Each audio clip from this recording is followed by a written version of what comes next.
Queridos irmãos, nós estamos tratando sobre o tema o comportamento do cristão. Esse é o tema da nossa série de estudos. Nós, na semana passada, chegamos à lição 3, cujo título é Ética do Comportamento Cristão. Nós começamos a olhar para a palavra do Senhor, mais especificamente para Romanos 12.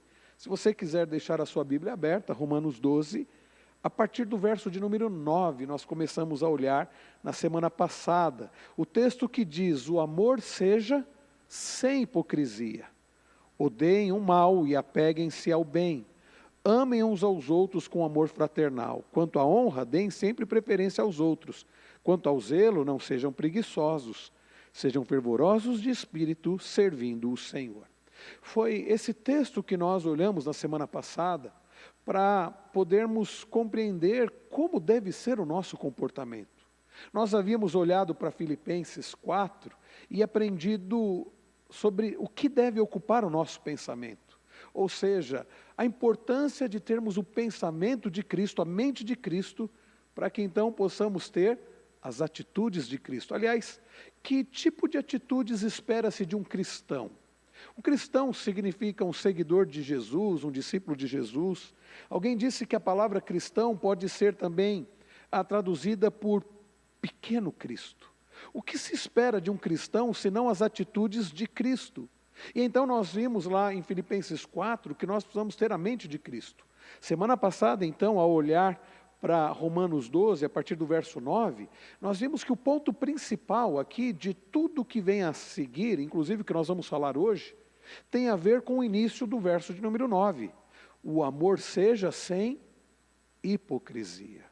Irmãos queridos, nós cristãos, nós crentes em Cristo Jesus, nós povo da aliança, que fomos alcançados pelo amor de Deus, e conforme Paulo escreve aos Romanos, o amor de Deus que foi derramado em nós, agora nós devemos ter um amor sem hipocrisia. E conforme nós vimos na quinta-feira passada, um amor sem hipocrisia é um amor sem fingimento, é um amor sem máscaras, é um amor não fingido, é um amor sincero, verdadeiro. Este deve ser o nosso amor. Amor para com quem? Nós somos chamados a amar a quem? Quem? Amar? A todos. Amar a Deus e amar ao nosso próximo. É interessante que, certa feita, um intérprete da lei, querendo testar Jesus, perguntou para ele o seguinte, Mateus 22, mestre, qual é o grande mandamento da lei? Estão lembrados qual foi a resposta de Jesus? Jesus diz assim, amem a Deus sobre tudo, ou seja, de todo o coração, de toda a alma, de todo o teu entendimento. E o segundo mandamento semelhante a este é, amem o próximo de vocês. Amem a Deus sobre tudo e amem ao próximo como vocês já amam vocês mesmos. Percebam, irmãos, que quando Paulo aqui em Romanos 12, 9 diz o amor seja sem hipocrisia, Paulo está se referindo a um amor que nós devemos ter a Deus e o amor que nós devemos ter pelo nosso próximo, inclusive por aqueles que nos perseguem, inclusive pelos inimigos. E nós já vimos, queridos, que amar não significa sentir simplesmente algo por alguém. Na Bíblia, a ideia de amor é um compromisso sólido de agir sacrificialmente em favor do outro. Amor não é sentimento, de acordo com as Escrituras. Amor tem a ver com atitudes. Tanto é que quando nós olhamos para 1 Coríntios 13, a partir do verso de número 4, nós vemos as qualificações do amor. Aliás, no texto grego, Paulo usa verbos. Quando na nossa Bíblia é traduzido assim, 1 Coríntios 13, 4, o amor é paciente, o amor é bondoso, benigno. A ideia é, o amor age com paciência, o amor age com bondade, o amor age sem ser ciumento, né? A ideia ali de invejoso. O amor não busca os seus próprios interesses, são ações, são atitudes. De forma, queridos, que amar, biblicamente falando, não é sentir. Amar, biblicamente falando, é agir. E tem que ser uma ação real, verdadeira. O amor seja sem hipocrisia. E aí nós vimos, irmãos, na semana passada, eu não vou me deter nisso porque nós já falamos, mas Paulo fala que por amar a Deus sem hipocrisia, nós devemos odiar o mal. Por amar a Deus de uma forma verdadeira, devemos nos apegar ao bem. Por amar ao nosso próximo, nós devemos de fato amar com um amor fraternal, um amor de irmão, né? Lembra, nós falamos, né, Mário, até a semana passada, a ideia do amor Filadélfia, Filadelfoi, né? É um amor de irmão. Assim deve ser o nosso amor na comunidade dos crentes, na igreja do Senhor Jesus. Não é amar como, eu gosto, é como um colega. Não, é amar como quem ama um irmão, como quem ama alguém da família. Nós vimos que quanto à honra, por ter um amor verdadeiro, devemos dar preferência aos outros, não a nós mesmos. Quem ama a si mesmo, acima de tudo, vai sempre buscar o primeiro lugar. Quer sempre o melhor para si mesmo, é egoísta. A ideia de alguém egoísta é alguém que se ama acima de tudo. Agora, alguém que ama a Deus sobre tudo e ao próximo como a si mesmo, num amor sem fingimento, ele não busca o melhor para si acima de tudo. Ele busca o melhor para os outros em primeiro lugar. Quanto ao zelo, não sejam preguiçosos. Se amamos a Deus sem fingimento, o que nós fazemos deve ser para a glória do Senhor e deve ser com excelência, ou seja, da melhor forma que eu puder fazer. Eu não sirvo de qualquer jeito, eu faço com excelência, porque é para Deus, é para a glória do Senhor. E por fim, semana passada, nós vimos o verso de número 11, o final do verso 11, e vimos, sejam fervorosos de espírito, servindo ao Senhor. Com espírito, né, em fervor ali, servindo ao Senhor. Agora, eu convido aos irmãos para darmos continuidade aqui em Romanos 12, a partir do verso de número 13. A partir do verso 13, o início do verso 13, o apóstolo Paulo, ele continua a falar sobre as implicações de um amor sem fingimento, sem hipocrisia. E então ele diz, ajudem a suprir as necessidades dos santos. Percebam, irmãos queridos, que amar sem fingimento, amar sem hipocrisia, nos leva a agir.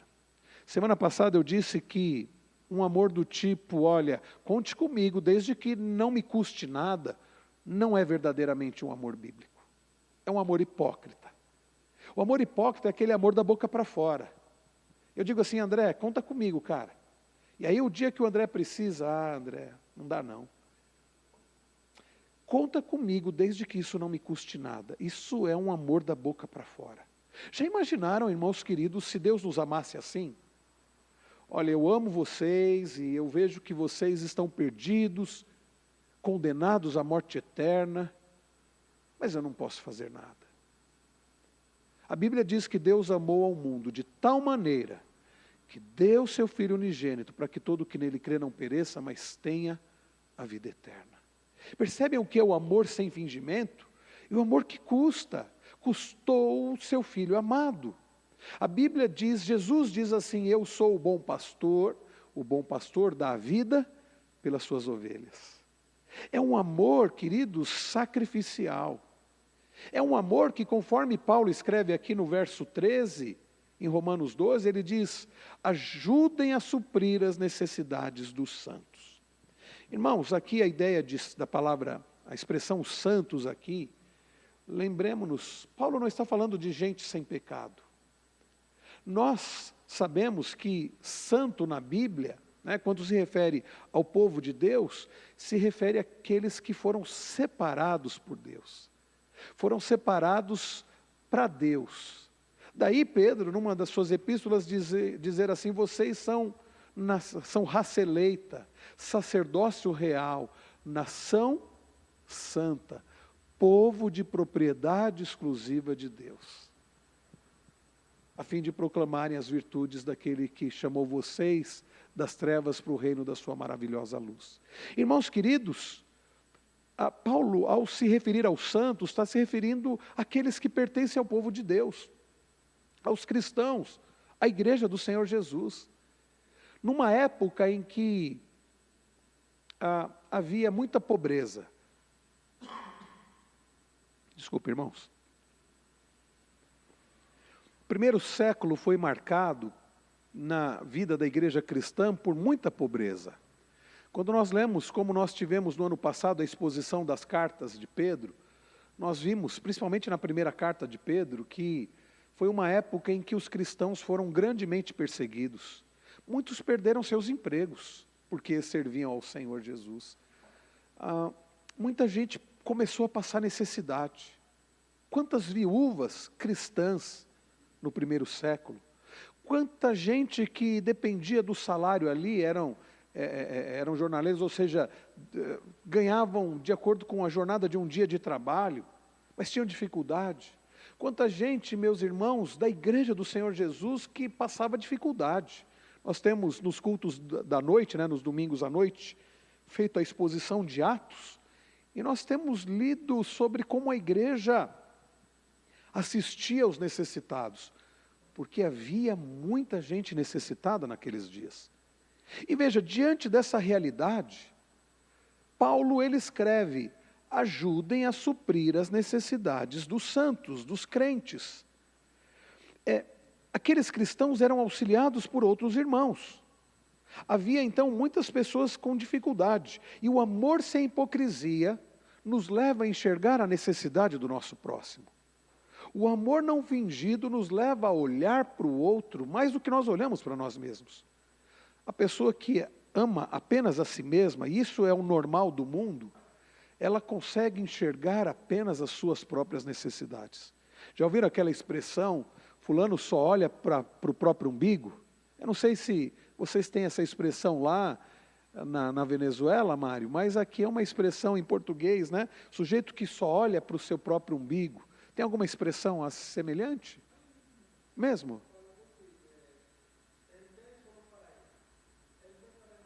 Tá. Essa é a ideia, A pessoa que só consegue enxergar a sua própria necessidade. E é como naquela parábola que Jesus conta, que ficou conhecido como parábola do bom samaritano, uma pessoa que é assaltada no caminho e fica ali ferida no caminho, na estrada.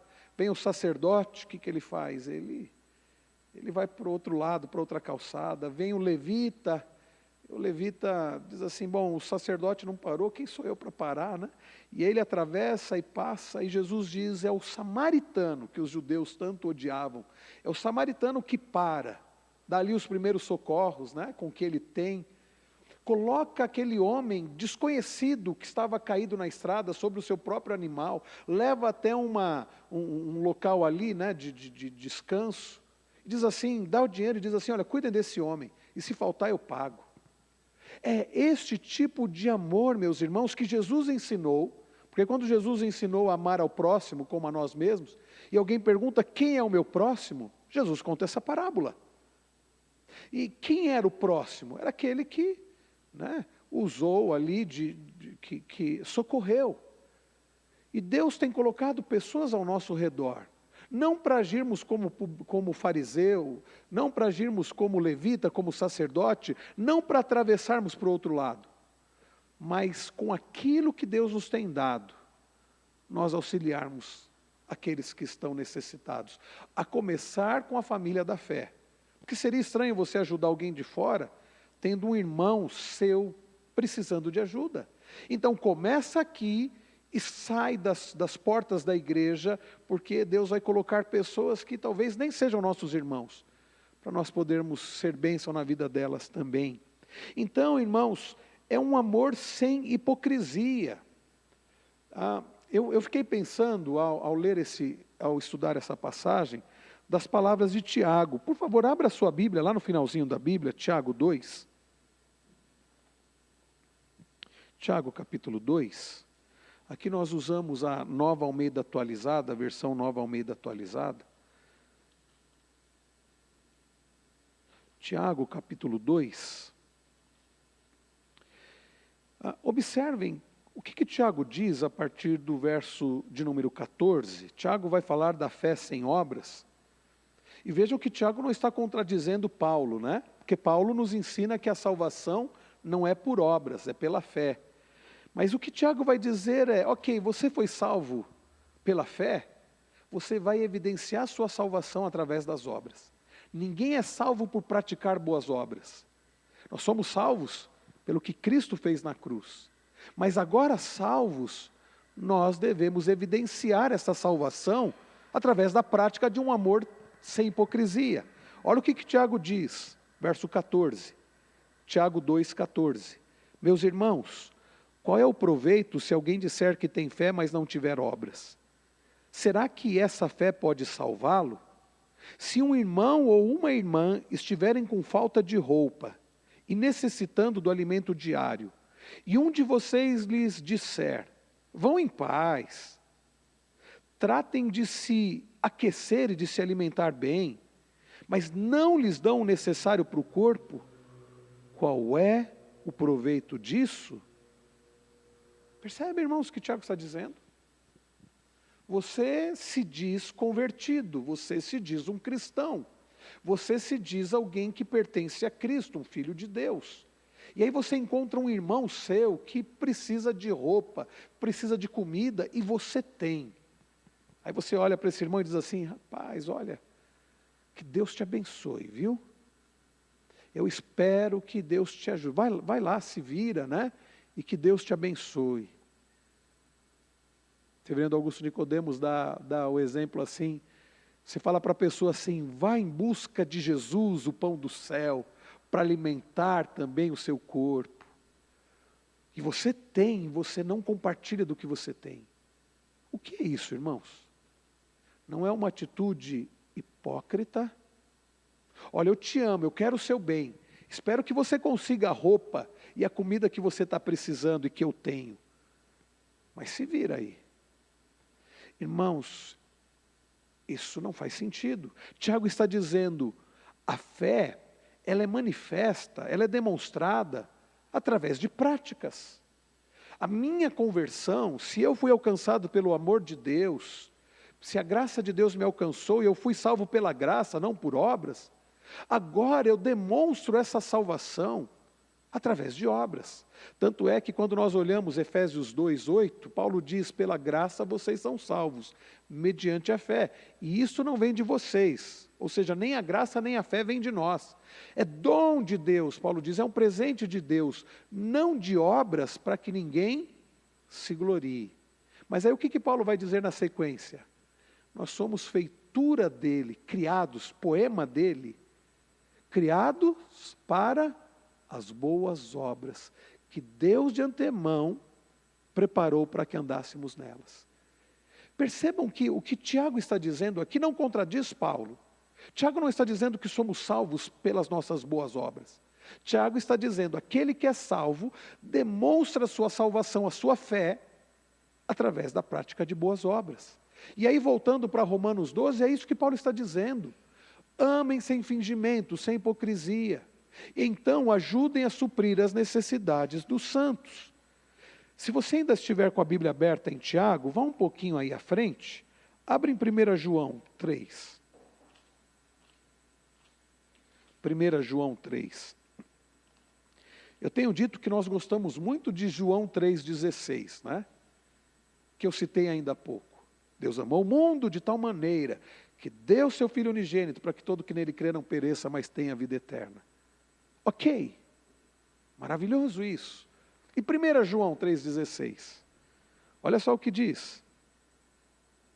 Nisto conhecemos o amor, que Cristo deu a sua vida por nós. Ótimo, maravilhoso. Portanto, aí vem o portanto, também nós devemos dar a nossa vida pelos irmãos. Percebam, queridos, é maravilhoso saber que Cristo deu a vida por nós, que Cristo nos amou sem hipocrisia. Agora, nós, amados por Deus, nós que fazemos parte desse amor, esse amor que foi derramado em nós, como Paulo escreve em Romanos, agora devemos amar ao nosso irmão, dar a vida pelo irmão. Aí alguém pode dizer, não, tudo bem, se irmã Nilzete precisar, eu posso dar vida por ela. Mas a irmã Nilzete precisa de uma carona. Ah, não dá, vai sair do meu caminho. Não é? É igual quando Paulo trabalha a questão do amor do marido pela mulher, né? Vós, maridos, diz ele lá em Efésios 5, né? Amem a esposa como Cristo amou a igreja e se entregou por ela. E a pessoa diz assim, sim, eu estou disposto, eu sou um marido corajoso, se precisar eu morro pela minha esposa. Mas está vendo a esposa lá se matando, cansada, não é capaz de ajudar em nada. Quer dizer, que amor é esse, capaz de dar a vida, mas não é capaz de ajudar no dia a dia? Aliás, ajudar não, né? Porque não é responsabilidade dela, é fazer o que tem que ser feito mesmo. E João vai exemplificar o que é esse dar a vida pelo irmão. Olha verso 17, 1 João 3,17. Ora, se alguém possuir recursos deste mundo, e vê seu irmão passar necessidade, mas fecha o coração para essa pessoa, como pode permanecer nele o amor de Deus? João faz cor ao que Tiago disse lá. É hipocrisia dizer assim, meu irmão, você está precisando de alguma coisa? Eu vou orar por você. Eu tenho para te ajudar, mas eu vou orar por você. Sim, ore pela pessoa, mas compartilhe daquilo que você tem. Às vezes eu ouço gente dizendo assim, eu queria tanto ajudar, mas eu ganho tão pouco. Queridos, não é questão de quanto nós ganhamos, mas de como nós usamos aquilo que Deus nos tem dado. Como nós administramos aquilo que Deus nos tem dado. Eu me lembro de um casal, quando eu era seminarista e pastor numa congregação lá em Guarulhos, nós tínhamos lá, eu já contei isso algumas vezes, nós tínhamos ali um casal naquela congregação, ele professor e ela dona de casa. E ele tinha um caminhão baúzinho que de vez em quando ele conseguia ganhar alguma coisa, um frete. Mas certamente o ganho deles era assim, pequeno, baixo.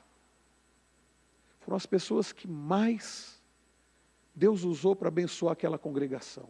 Nós tínhamos outras famílias que ganhavam muito mais. Foram eles que doaram todas as cadeiras. Eu não me esqueço, certa feita, eu, recebendo muito pouco, era uma congregação que me dava uma ajuda de custo, e eu já casado com um filho, dava aula todos os dias no Senai para ter um sustento. Eu tinha o meu carro, e na época eu comprei esse carro zero quando eu era solteiro. Já imaginaram? Eu tive um dia um carro zero. Quando eu era solteiro, era eletricista, era solteiro, eu pude comprar e ainda eu tinha esse carro. Anos se passaram, já não era mais zero, né? Já estava casado com filho. E o carro começou a dar defeito e um dia deu um problema lá e eu não tinha condições nenhuma de arrumar o carro. Adivinha quem foi que foi lá e disse assim, pastor, toma aqui uma oferta. Pode consertar seu carro. Foi esse casal. E eu me lembro dessa irmã, certa feita, dizendo, pastor, sabe por que nós temos recursos? Porque nós não desperdiçamos nada do que Deus nos dá. Eu não compro com cartão nada. Se eu tenho condições para pagar à vista, eu vou lá e compro à vista. Se eu não tenho, eu não faço dívida nenhuma. Nós usamos com muita responsabilidade o que Deus nos dá. Deus não dava muito para eles, em termos de quantidade de dinheiro. Mas o que Deus dava, eles gastavam com responsabilidade. E eles poupavam, e eles poupavam. E quando havia alguma necessidade no meio do povo de Deus, eles tinham uma reservinha ali para ajudar. Não é interessante isso? Eu queria ajudar o missionário, nós vamos receber um missionário domingo que vem, né? Missionário que tem trabalhado na Guiné-Bissau. Eu queria tanto ajudar a obra missionária, mas não sobra. Não sobra porque você esbanja. Você compra o que não precisa. Não poupa nada. Enquanto tem, está gastando é consumista. Irmãos, isso é muito sério. Então não pode haver desculpa para ajudar a suprir as necessidades do próximo, se nós não temos usado, administrado com responsabilidade o que Deus nos dá. Por vezes não temos, porque não temos usado com responsabilidade o que Deus nos tem dado. Quando nós falamos sobre mordomia cristã, administrar aquilo que Deus nos deu, nós vamos lembrar que tudo que vem de Deus, tudo que temos vem de Deus e deve ser para a glória dEle. Por isso não podemos esbanjar. Para que tenhamos, João Calvino, o grande teólogo da Reforma, ele é acusado injustamente de ser pai do capitalismo. E as pessoas vão estudar Calvino via Max Weber, né, na faculdade, aí ouvem essas bobagens. Calvino é o pai do capitalismo. Bobagem. Quando nós vamos nas obras de Calvino, nos comentários de Calvino, nas institutas da religião cristã, sabe o que nós aprendemos? Eu tenho um livro chamado Pensamento Econômico e Social de Calvino, e o autor, ele vai mostrando nas obras de Calvino qual era o pensamento dele. Calvino defendia o seguinte: trabalhe, procure ter lucro e poupe. Mas poupe não para você simplesmente enriquecer ou esbanjar. Calvino dizia, poupe para que num momento de necessidade você tenha ali uma reserva, e poupe para que quando alguém tiver uma necessidade, você tenha uma reserva para abençoar o seu irmão ou o seu próximo. O que tem de capitalismo nesse pensamento, irmãos? Esse era o pensamento de João Calvino. Então, irmãos, nós precisamos administrar bem aquilo que Deus nos tem dado, para que possamos, num dia de dificuldade, de desemprego, de doença, ter uma reserva, e no dia em que um nosso irmão, um próximo, precisar de um auxílio, possamos ajudar a suprir as necessidades dos santos. Tudo bem, queridos? Só para continuar a leitura de 1 João, nós lemos o verso 17, 18, olha o 18, filhinhos, não amemos de palavra nem de boca para fora, mas de fato e de verdade. O que João está dizendo aqui? Está dizendo o que Paulo escreveu lá em Romanos 12. O amor seja sem hipocrisia. Amem de fato e de verdade. Ajudem a suprir as necessidades dos santos. Tudo bem até aqui, irmãos? Percebem o que tem a ver com a ética cristã? A ética cristã não é, eu vou ajudar, como no espiritismo, né? Porque aí Deus vai me dar alguma coisa em troca. Não. A ética cristã é, eu já sou abençoado por Deus, sou amado por Deus, eu vou amar a Deus e vou amar ao próximo. Eu vou demonstrar meu amor a Deus e ao próximo através da gratidão, compartilhando daquilo que eu tenho. Na ética cristã não se dá o dízimo para Deus abençoar. A gente oferta, porque Deus nos tem sustentado, e nós temos prazer em ser instrumentos de bênção para a igreja, para a vida daqueles que necessitam. Não é fazer troca com Deus, não é conquistar coisas de Deus através de ajudar, seja a igreja ou ao próximo, mas é compartilhar daquilo que Deus já nos tem dado por amor e para a glória do Senhor. Tudo bem até aqui? Irmãos, isso não é um sermão não, é estudo bíblico, tá? Fiquem à vontade. Alguma pergunta? Quinta-feira passada, né, nós tivemos participações, né? Eu acho que é porque era o aniversário do Tito. Microfone para o Mário. Mário, fala no microfone, meu irmão. Graças a Deus, irmão. Boa noite. Pastor, estou lendo aí com 1 Coríntios, quando Paulo fala do amor, né? Sim. Ele fala no versículo 3, se alguém pode ler, eu agradeço, irmão. 1 Coríntios, capítulo 13, verso 3. Pastor, porque é assim, não só de... você fala que quando uma pessoa fala de amor, é para ajudar, fazer aquela obra de amor. Mas Paulo, ele fala no versículo 3... Eu vou ler aqui, Mário. Isso, então. por favor. E ainda que eu distribua todos os meus bens entre os pobres, e ainda que entregue o meu próprio corpo para ser queimado, se não tiver amor, isso de nada me adiantará. Isso. Então, Paulo, ele mostra que talvez pode ser feita aquela obra, mas se ela é feita sem amor... Com outra motivação. Então, o mesmo Senhor Jesus fala no Mateus capítulo 23, ele fala que aquelas pessoas fazem obra para ser visto pelos homens. Jesus chama de hipócritas, né? Então, aí é isso que eu queria... Perfeito, Mário. É exatamente isso. Aliás, o que nós estamos vendo aqui de ética cristã tem muito a ver com o Sermão do Monte. Quando Jesus diz lá em Mateus 5 ou 6, quando ele fala assim, de dar esmolas, né? Que ele fala assim, o que a tua mão direita faz que a esquerda não saiba, é isso. E Jesus condena a hipocrisia. Lembrando, hipocrisia é como se a gente estivesse representando um papel. Jesus condena a hipocrisia dos fariseus, quando Jesus diz assim, quando vocês forem orar, não sejam como os fariseus, que ficam lá no canto das praças, e oram alto, e oram bonito. Jesus diz, olha, eles já tiveram o que eles queriam. Eles queriam o quê? Se aparecer, queriam, né, palmas, tá bom. Não, quando vocês forem orar, entra no quarto, fecha a porta, ou seja, não é para orar para se aparecer, é orar com a motivação correta. Jesus diz, quando vocês forem jejuar, não façam como os fariseus que, né, ficam ali com um semblante, ficam dizendo, ó, coitadinho de mim, olha como eu sou crente, como eu sou religioso. Jesus diz, ninguém precisa saber que você está jejuando, lava o rosto. E quando Jesus diz sobre o dar esmolas, é a mesma coisa, ou seja, é possível fazermos coisas boas, como ajudar aos necessitados, e fazer com a motivação errada. Por isso que eu falei que a motivação não é fazer como os espíritas, que é para alcançar, né, que a nossa alma, né, possa ser desenvolvida ainda mais. Não é fazer como muitos irmãos nossos falam, né? Não, faça para Deus te abençoar mais. Aliás, a teologia da prosperidade é isso. E eu fico pensando, né? Olha o que Paulo diz, ajudem a suprir as necessidades dos santos. A teologia da prosperidade não diz que os servos do Senhor não passam necessidade? Ué, o que tinha de errado nos dias de Paulo? Então, essa teologia da prosperidade, que diz que você faz o bem, que você faz oferta de fé e sacrifício para Deus te abençoar financeiramente, isso é uma grande heresia. Então, não basta fazer o que é correto, é preciso fazer também com a motivação correta. Ajudem a suprir as necessidades dos santos. Com qual motivação? Tem que voltar lá para o início do versículo 9. O amor seja sem hipocrisia. É ajudar por amor. Hoje nós vivemos na época da selfie.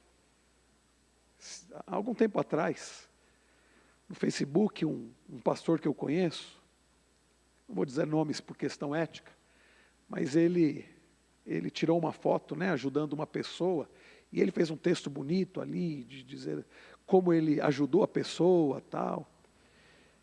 E eu fiquei pensando, isso é um símbolo dos nossos dias, né? A pessoa ajuda, tira uma selfie e posta. E agora vou receber vários likes. Ninguém precisa saber que você ajudou.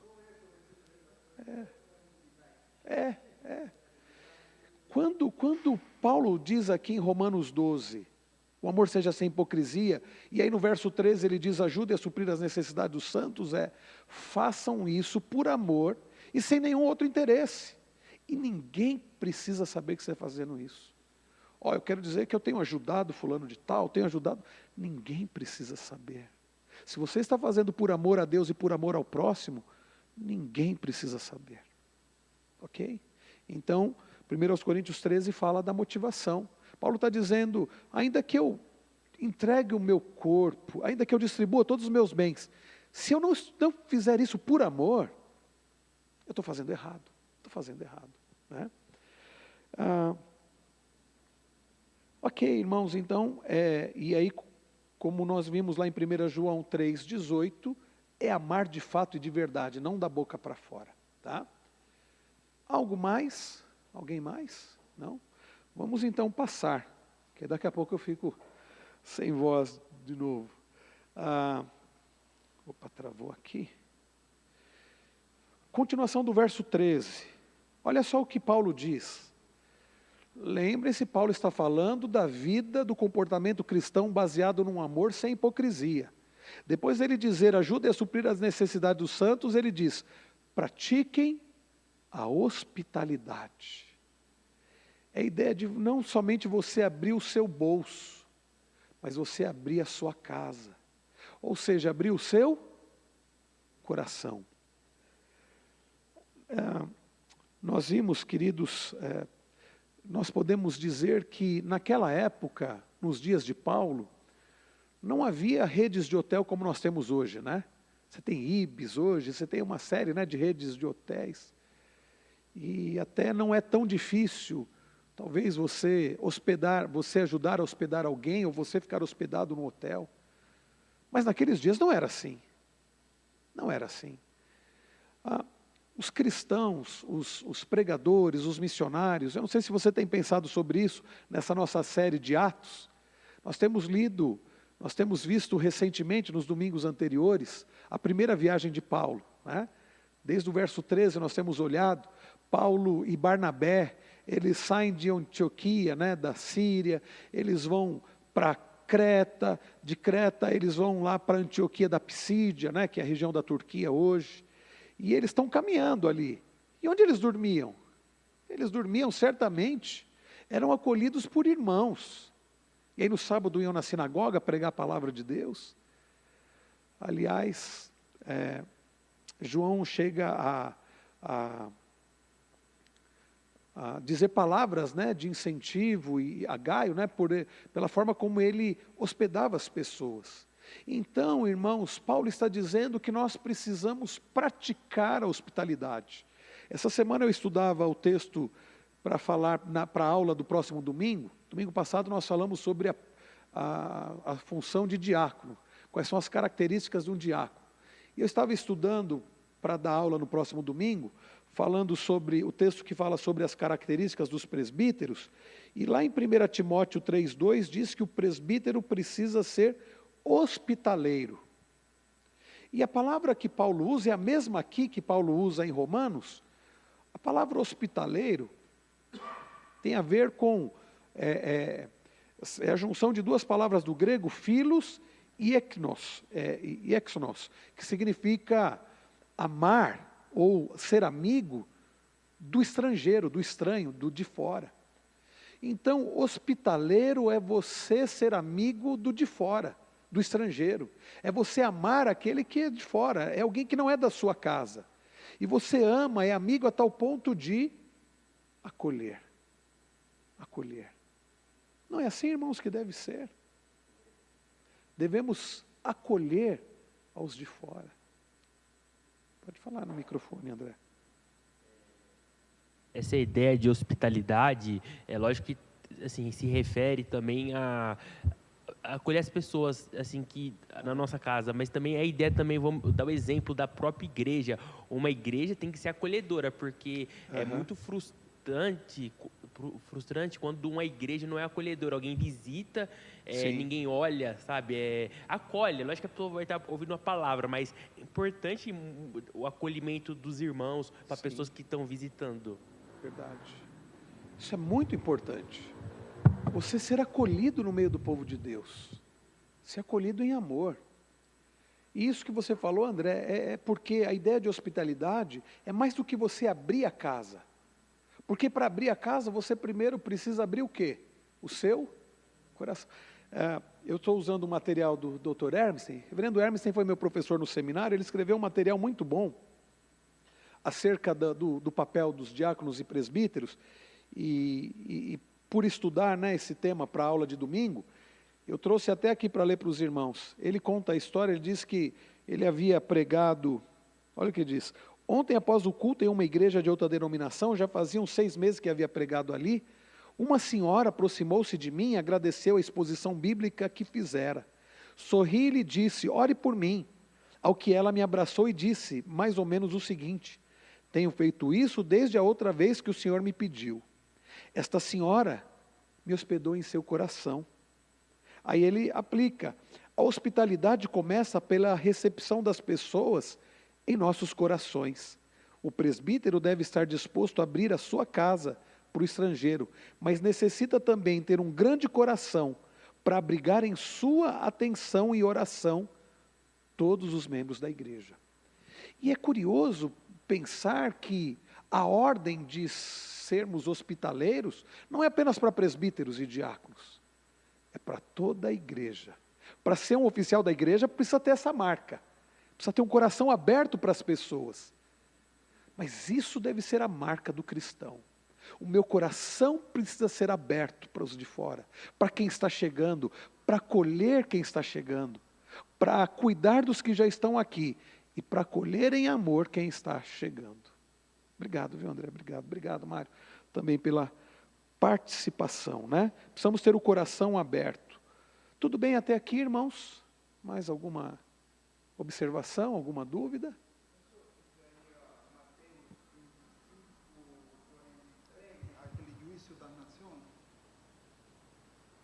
Mateus 25.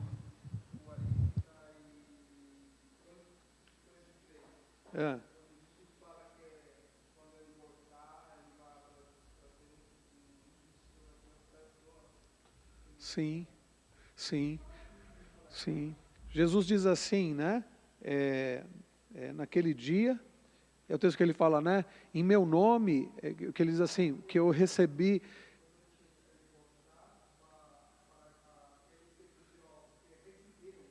Receberam ele, que o visitaram. Quando eu tive fome, me deram de comer. E as pessoas perguntam, mas quando fizemos isso? Quando vocês fizeram aos pequenos, né? Sim, tem a ver com isso. Sim. Aham. Uhum. Sim.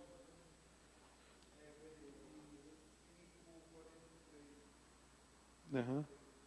Perfeito, exatamente isso.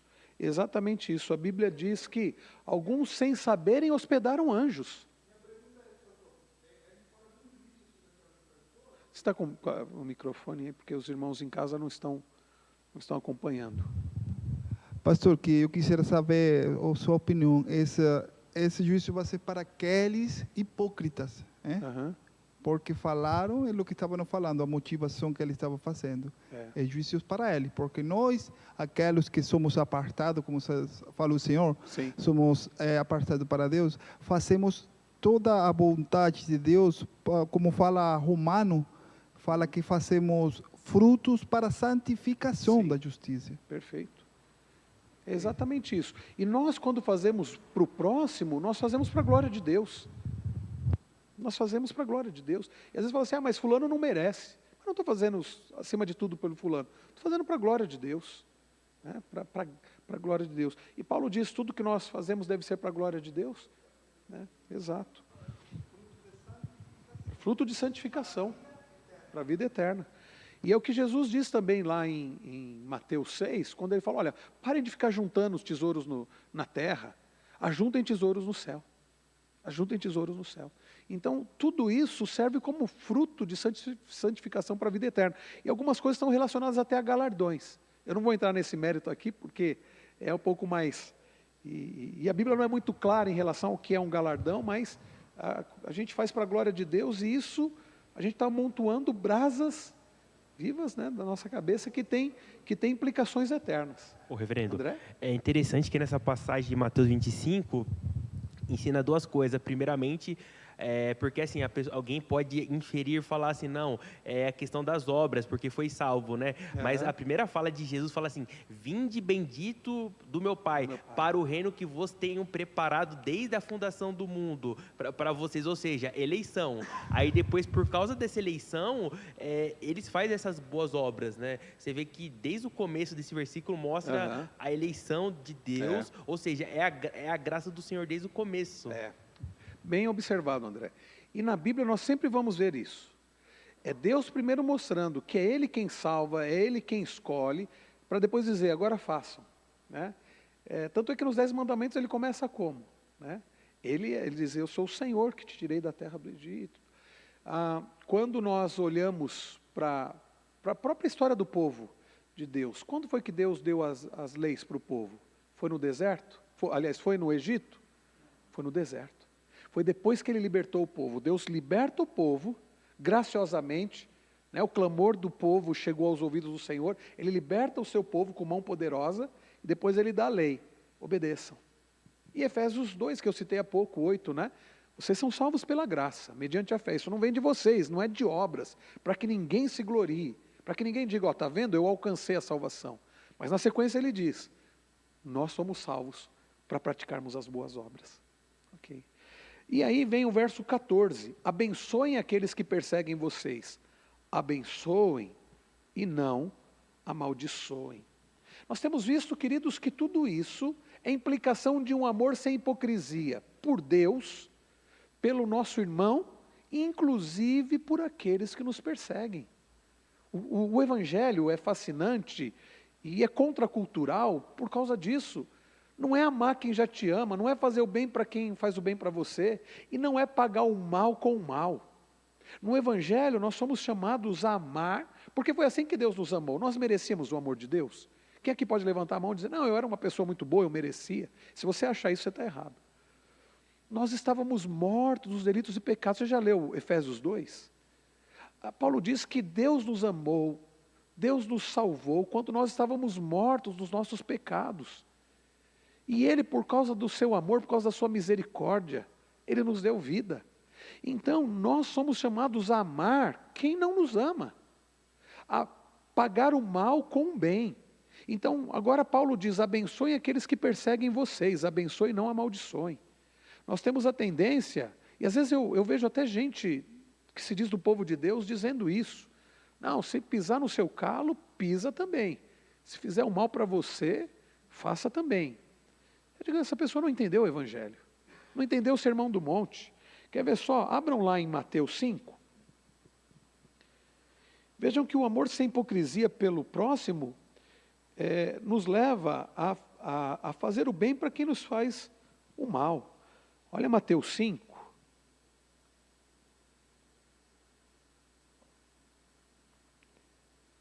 Nós estamos aqui no Sermão do Monte, né, o Sermão da Montanha.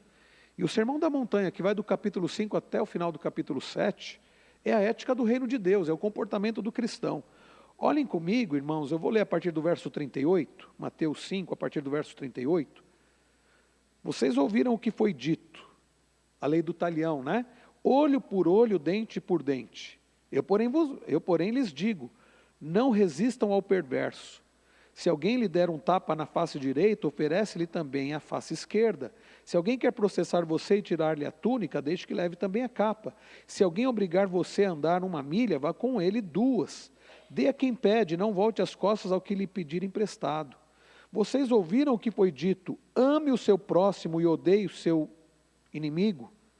Eu, porém, lhes digo, amem os seus inimigos e orem pelos que perseguem vocês, para demonstrarem que são filhos do Pai de vocês, que está nos céus. Estão percebendo, irmãos? O que é o Evangelho? O que é a ética do reino? Enquanto o mundo diz assim, olha, se alguém fizer algo contra você, vai lá e revide. Não deixa quieto, não deixa barato. Se vingue. É isso que o mundo diz. É isso que certamente os filmes, as novelas ensinam. Mas o que Jesus ensina? Jesus ensina a pagar o mal com o bem. Os fariseus haviam torcido os mandamentos. Daí Jesus dizer no verso 43, vocês ouviram o que foi dito? Ame o seu próximo e odeie o seu inimigo. Não foi dito isso. Os fariseus é que torceram a palavra. Porque desde Gênesis nós lemos sobre amar ao próximo, inclusive quem não era do povo do Senhor. Mas Jesus diz, amem os seus inimigos e orem pelos que perseguem vocês. Isso é o Evangelho. É você pagar o mal com o bem. É fazer como Deus tem feito conosco. Porque quem somos nós diante de Deus? Quem éramos? Nós éramos inimigos. E hoje nós somos povo perfeito? Não. E ainda assim Deus nos ama e nos dá o que nós não merecemos. E não nos dá o que nós merecemos. Fala no microfone, está aí.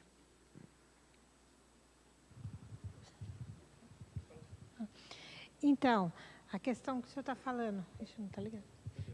A questão que o senhor está falando, né, de amar o próximo e a questão que você falou do mal, né? A pessoa faz o mal para você, você não retribui com o mal. E aí, muitas vezes, acontece de uma pessoa falar alguma coisa, assim, na brutalidade, na ignorância, ou querendo ofender mesmo, e a gente leva uma palavra diferente, e se desmonta todinha a pessoa. Né? Isso aconteceu comigo algumas vezes, na questão de ônibus, né? Quando a gente morava no outro bairro, e eu vinha com a Josi para o coral. Às vezes o Marcos estava trabalhando, não dava tempo, e a gente vinha, pegava o ônibus ali no terminal, e ali para descer mais próximo aqui. Eu lembro que um dia o motorista estava tão assim, tão bravo, tão zangado, e eu entrei com a Josi e ele falou alguma coisa para mim. E aí eu fiquei quieta na minha, não falei nada. Aí quando eu desci, eu falei para ele assim, olha, Deus te abençoe e te guarde. Ele ficou assim, parado, né? Aí a Josi falou, nossa, mas você desmontou ele todinho. Né? Então faz muito sentido a gente permanecer observando, né, o que a Bíblia diz e tentar. É fácil? Não é fácil. Não. Né? Mas se o amor de Deus já foi derramado no nosso coração, né? A gente faz. E Provérbios diz isso, né? A resposta branda desvia o furor. Né? São princípios. Obrigado, irmã Nilzete. Muito boa a participação da irmã Deus seja louvado, né? Que possamos, através de uma prática de um falar amoroso, de um agir amoroso, demonstrar Cristo na nossa vida. Irmãos, há muito o que falar, mas nosso tempo está encerrando. Vamos para o verso de número 15. Alegrem-se com os que se alegram e chorem com os que choram. Queridos, o amor sem hipocrisia pelo próximo nos leva a nos alegrar sinceramente com as vitórias, com as bênçãos, com as conquistas do outro. E talvez não seja a sua conquista, mas você se alegra como se fosse a sua. O egoísta, o que ama só da boca para fora, ele não se alegra com as conquistas do outro. Ele sempre pensa assim, não foi comigo. Né? Aí o seu Toninho fala assim, olha pastor, consegui vender minha casa lá em São Carlos. Já vendeu, seu Toninho, a casa lá em São Carlos? Ainda não. Se você pentecostal falar, está profetizando, né, pastor? E agora eu comprei uma casa aqui, eu me alegro, eu não tenho casa própria, mas, não sei se um dia eu vou ter, mas eu vou me alegrar com o irmão, porque o irmão tem a casa própria. Agora, quando eu penso em mim mesmo, eu falo assim, mas eu não tenho, por que ele tem? Eu até acho que eu mereço mais que ele. Não é assim o pensamento muitas vezes das pessoas? Não se alegram, porque tem inveja. Tem inveja. Não conseguem se alegrar com as vitórias do outro. É curioso, lá, Mário citou ainda há pouco, 1 aos Coríntios 13. Abram lá, meus irmãos, 1 aos Coríntios 13. Por algum tempo, eu não entendia o que Paulo dizia, quando ele vai qualificando o amor, e como eu disse no texto original, ele usa verbos, né, na língua grega. E aqui, no verso de número 4, ele está falando então de atitudes, ele diz assim, no verso 4, o amor é paciente e bondoso. Ou seja, o amor nos leva a agir com paciência e com bondade. Agora olha a continuação, diz assim, o amor não arde em ciúmes. E eu lia isso, irmãos, e eu pensava assim, Paulo está dizendo que o amor não é, possessivo. Não, mas não é isso que o texto está dizendo. Quando eu fui estudar esse texto, ver qual que era a palavra lá do original, sabe o que significa aqui, meus irmãos? É o que Paulo diz no que nós acabamos de ler lá em Romanos 12:15. É se alegrar com quem se alegra. Em outras palavras, Paulo está dizendo assim, o amor não é invejoso. O outro conquistou alguma coisa, fica com ciúmes, com inveja. Por que ele tem e eu não tenho? Isso é inveja, é falta de amor pelo próximo, e é um excesso de amor que temos por nós mesmos. Quando nós amamos biblicamente, que é o amor aqui de 1 aos Coríntios 13, que é o amor sem hipocrisia lá de Romanos 12, nós conseguimos nos alegrar com as conquistas do outro. E aí eu fico sabendo que Mário conseguiu uma casa. Aliás, se você souber de alguém que tem uma casa para alugar, Mário quer trazer a esposa e os filhos, estão lá em Roraima. Eles vieram da Venezuela, foram para Roraima. Mário está aqui 4 meses em Jundiaí. Agora quer trazer a esposa e os 3 filhos. E nós queremos conhecer a família do nosso irmão, mas ele precisa de uma casa.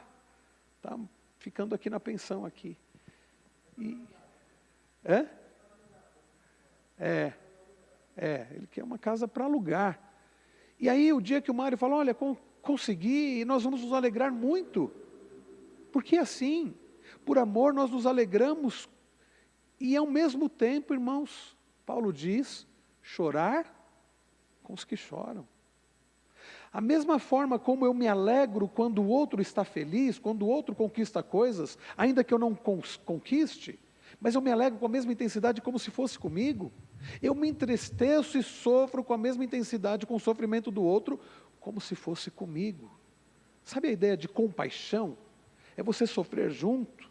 A ideia, meus irmãos, aqui é essa. É a ideia de você ter compaixão. Então, eu não posso agir com ciúmes em relação à alegria do outro, como no caso do filho pródigo. Lembra o filho mais velho? Quando chega em casa e ouve a música, sente o cheiro do churrasco, fala, o que está acontecendo? Alguém diz, não, seu irmão voltou para casa, seu pai está dando uma festa. Ele não consegue se alegrar nem mesmo com a alegria do pai, mostrando que ele não amava verdadeiramente o pai. Fica com ciúmes, com inveja. E ele não consegue sentir o sofrimento que o pai teve com a saída do outro filho, do seu irmão. Reverendo. Então nós devemos nos alegrar com os que se alegram e conseguir chorar verdadeiramente com quem chora. Pode falar, André, por favor, meu irmão. O que acontece, essa questão de chorar, o que chora é interessante, no sentido assim, que tem horas que às vezes a gente quer exortar a pessoa, quer falar alguma coisa, mas às vezes a pessoa, o que ela está precisando é só do nosso apoio. O exemplo, assim, até, se eu não me engano, foi você que deu esse exemplo, acho que é do pastor Reverendo Israel, que ele estava no velório da mãe dele, e alguém falava, irmão, seja forte. Ou seja, num lugar de velório, isso pode ser qualquer situação da nossa vida. Às vezes, o que a gente precisa é de apoio, não a pessoa descer o cajado e... Não que não tenha momento, mas às vezes é só o apoio que é para gente chorar com os que choram. Verdade, faltou, e é bem lembrado isso, né, André? Faltou empatia. A gente vê alguém, o filho chorando pela morte da mãe, diz assim, olha, você tem que ser forte, para de chorar. Que falta de sensibilidade, para não dizer falta de educação, né? Falta de senso, mas falta de empatia, a gente não consegue sentir a dor do outro. Ela fala, não, isso é uma coisa pequena, é bobagem, vai passar. Não, sinta a dor do outro. Jesus viveu assim, né? Lá em João 11, eu me lembrei desse texto, João 11, diz que quando Jesus chorou, Jesus ele vê o sofrimento de Marta, de Maria, pela morte de Lázaro, o irmão, e Lázaro era um amigo querido de Jesus, e diz assim, João 11, a partir do 32, né, diz assim, quando Maria chegou ao lugar onde Jesus estava, ao vê-lo, lançou-se aos seus pés, dizendo, se o Senhor estivesse aqui, o meu irmão não teria morrido. Quando Jesus viu que ela chorava e que os judeus que a acompanhavam também choravam, olha o que diz o texto, agitou-se no espírito e se comoveu. O sofrimento da irmã de Lázaro e o sofrimento dos judeus fizeram com que Jesus tivesse compaixão. Jesus sofreu junto com eles. E aí mais à frente diz, ao verso 35, Jesus chorou. A compaixão de Jesus foi tamanha que ele chorou. Porque ele sabia que ele ressuscitaria Lázaro. Horas depois, minutos depois, Jesus sabia que Lázaro estaria vivo, porque Jesus iria ressuscitá-lo. Então, por isso que a dor de Jesus ali foi o sofrimento daqueles que não sabiam disso, daqueles que sofriam. Um outro texto que eu me lembrei foi Mateus 9, a partir do verso 35, eu vou ler aqui para os irmãos. Desculpa, irmãos, nosso horário já até encerrou. Só para a gente fechar aqui, Mateus 9, a partir do verso 35, diz assim, e Jesus percorria todas as cidades e aldeias, ensinando nas sinagogas, pregando o evangelho do reino e curando todo tipo de doenças e enfermidades. Ao ver as multidões, Jesus se compadeceu delas, porque estavam aflitas e exaustas, como ovelhas que não têm pastor. Jesus se compadece daquelas pessoas, porque ele percebe a aflição delas. Aliás, se você olhar um pouco antes, no verso de número 18, enquanto Jesus lhes dizia estas coisas, eis que um chefe da sinagoga, aproximando-se, o adorou e disse, minha filha morreu, agora mesmo, mas vem pôr a mão sobre ela e ela viverá. O que diz o verso 19? E Jesus se levantou e o seguiu. Jesus tinha muitas atividades, mas ele se compadeceu da dor do pai que havia perdido a sua filha. Mais à frente diz que uma mulher que estava sofrendo há 12 anos com uma hemorragia, toca em Jesus e fica curada. Olha o verso 22, estou dizendo aqui de Mateus 9, né? Então Jesus, voltando-se e vendo-a, disse, coragem, olha como ele se refere a ela, filha, a sua fé salvou você. E desde aquele instante a mulher ficou sã. E depois ele vai lá curar a filha de Jairo, né? Olha o verso de número 25, mas quando o povo tinha sido colocado para fora, Jesus entrou, tomou a menina pela mão e ela se levantou. Olha que coisa bonita. Compaixão. Jesus teve compaixão. E nós precisamos nos alegrar com os que se alegram e chorar com os que choram. E para encerrar, o verso 16. Tenham o mesmo modo de pensar de uns para com os outros. Em vez de serem orgulhosos, sejam solidários com os humildes. Não sejam sábios aos seus próprios olhos. A nossa falta de amor, ou um amor com hipocrisia, leva ao orgulho.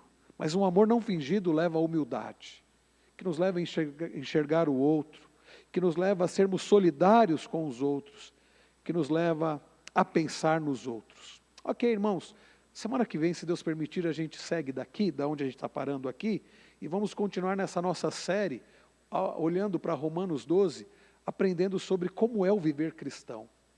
E nós temos visto que até aqui o viver cristão é ser semelhante a Cristo, é ter a mente de Cristo e as atitudes de Cristo. Sabe qual é a boa notícia? Nós temos um Salvador que é forte, que tem poder para nos fortalecer e que tem amor por nós, para nos fazer mais parecidos com Ele.